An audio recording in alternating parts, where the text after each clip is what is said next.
in just a second, I'll show you what this goes for. This is going to be for your Crank manual up. crank out Okay. on your front landing jacks. Yes, sir. It's going to be your main. This is your primary side for your propane tanks. Okay. As you can see in here, this is going to be your regulator. And this black valve here, this does swap from side to side. You see how it dropped down to red? Yep. Well, what's showing is that other tank on the other side, it's full, but I got that one off. Okay. So it's not showing any pressure on it. This is what's going to look like if any one of your tanks ever run dry. It's going to drop down to red. When you flip it this way, it goes to green. This tank's opened up, running off of it, and then, so it's showing you that there is gas in it by being green. Okay. And once this tank ever runs empty, this will drop down to red. And I'll let you know this side's empty, so you can open up the other side. And the master switch in there will show you as the tanks progressively No, get... not for these. Not for those? Not for okay. these. No, okay. what the other one in there is doing is showing you all the tanks. Okay. Now for these out here, it's this and pretty much guessing at them. Okay.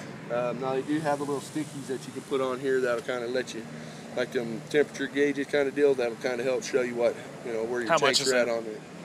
Now, unprofessional guess, using electric space heaters, how long will 60 pounds of propane last, would you say?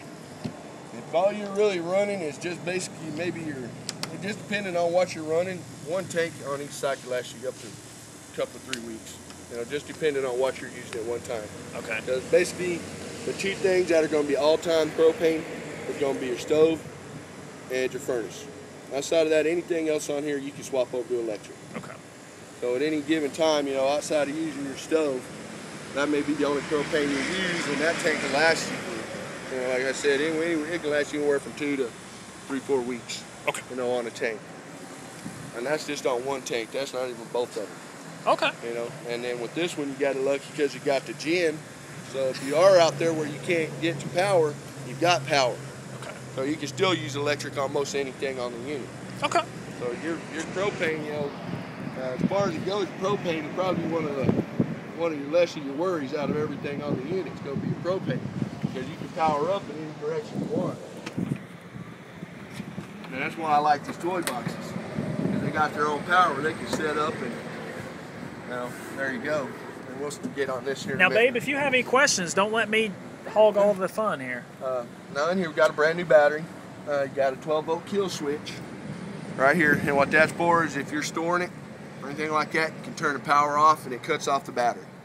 So that way you're not draining out your battery while it's sitting there, because on the inside, when you have everything off on this, one thing that'll always continue to run a charge is going to be the LP detector on the inside. That will continuously run off a charge, even if everything else is off, because that one's hardwired directly into the 12-volt system. So anytime this ain't got a battery hookup, that's running. So that will sit there in storage and it'll run down your battery slowly but surely. Okay. So this way you can disconnect it completely and you don't have to worry about your battery being run down. Cap, I'll put the cap on once we're done. I was wondering what that was. Okay. That's just a cover to go on top of here. Now, if you're leaving it plugged in, every couple of weeks you'll want to come out and check the fluids in the battery. Okay. Because that you're just going to buy distilled water and put in it? Yeah, just put that in there. Just check it every couple of weeks, because the converter will sit there and boil these dry.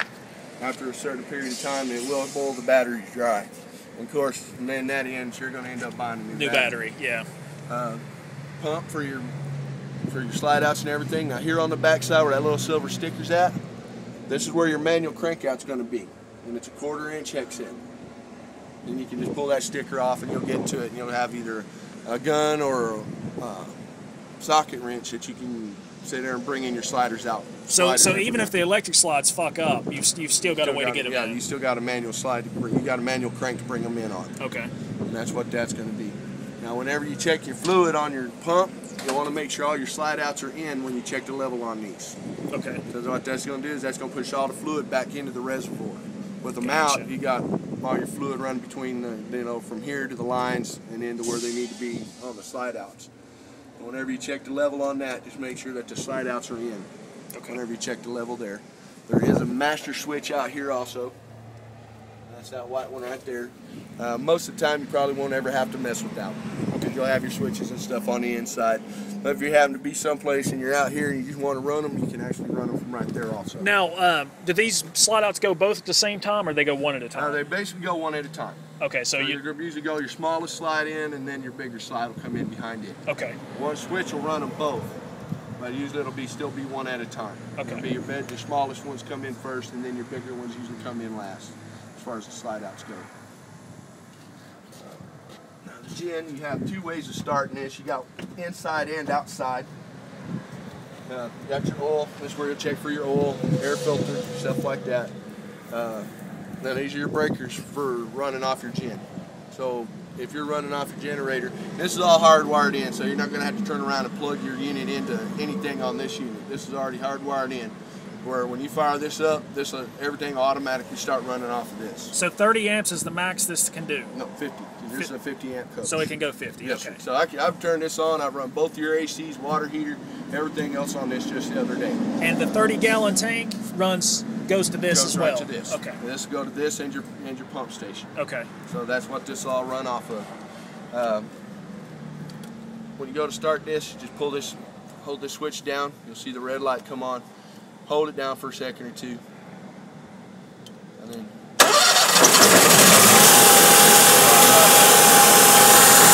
does get pretty quiet. Now once you've got everything, once you've got it set down and in, you can hear that it's pretty quiet. You're not having to hear the rumble of this thing all night long. Now what does the power, where does it get its electric from? That battery? No, what it's doing is it's all coming right off the machine itself. No. What I'm saying is... Yeah, this has got to have the battery. This is going to have your 12 volt. That's what this wire right here is for. Okay. This is where you're getting your 12 volt power to start this up. Okay. And like I said, this thing, give it a few minutes, and what's going to happen is with this running, this will override your shore power. Like we're plugged in here. So right now, basically, even with the plug in, we're running off the power off the gen and not the power cord. Okay. So this will override that one. So reach in there and out. Plug it, and anything you want running on the inside is going to be running off the generator. And that's one of the things we do check is fire that up and just kick on everything and anything we can kick on. Just make sure that thing pushes what it's supposed to. Now if something quits while that's running, like I showed you where them two breakers are at, you come out there, look at those, and flip those back on. Make sure none of them. Okay. And make sure those are on. That's where you'll lose your power at on that. Honey, you might have to go get your phone here in a second. This is almost dead. Now this switch right here, this one's for your front running lights on the nose. Oh, here, yeah, honey, I want to show you this. Flip them? They're off now. Oh. Isn't that cool? Isn't that cool? I love that. I love the color too, man. Yeah, I know. It makes it more. Then you got your light out here also. And this one here is to run your front landing jack. This one here, this is where you're going to raise and lower off your vehicle. If you're going to be leveling, this is where you'll do your leveling from your front to back. Okay. Now they don't come with levels on the unit. You know, you'll either have to get some of those and put them on, or we can put them on. If not, you can get one of those carpenter levels and lay it right there in the floor, just inside the doorway. Oh, I've got a level on this phone. As funny as that sounds. That's it, right? You can sit that in the middle of your floor, inside the door, and you can get a pretty good level off on your unit that way. Okay. If you don't have the levels and stuff, because like I said, they don't put the levels on them. That's fun. So. That's something easy. Oh yeah. We're a step above white trash. We don't need too much, so it doesn't have to be perfect. That's it. This is the manual. Manual crank out for your front landing jack. Now that's for the metal rod on the other end, right? Yeah, that's that gold rod on so the other side. Right there. It goes right here. And that's where you manually crank these in and out at. Okay. This is where, like I said, this is going to be your secondary side on your propane. Like I said, it's full right now. I got it off, but everything's up and running. Where you can actually pull this right down to wherever you're going, and it's set to go down.